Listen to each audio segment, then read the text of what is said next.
আচ্ছা, মশলাটা কষানো প্রায় শেষ, যেহেতু উপরে তেল উঠে আসছে।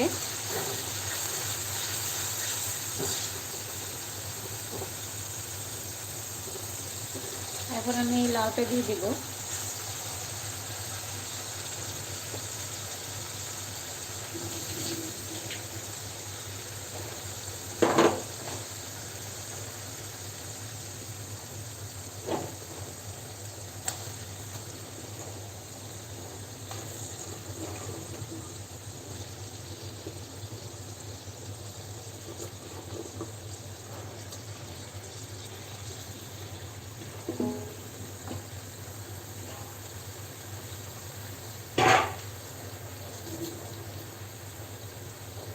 আসলে আমি আগে থেকে সব কিছু রেডি করে রাখছিলাম, যাতে লাইভের সময় ঝামেলা না হয়।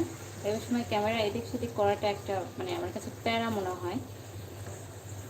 তো কাটাকুটি যত যা ছিল মাছ থেকে লাউ সব কিছু আমি আগে থেকেই ক্লিন করে রেখেছি, যাতে জাস্ট রেডি টু কুক টাইপের লাইভ হয় আজকে।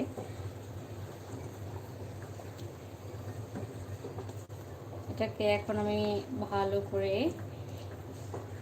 নেড়ে ছেড়ে মিশিয়ে দেবো, যাতে মশলাটা গায়ে গায়ে লেগে যায়।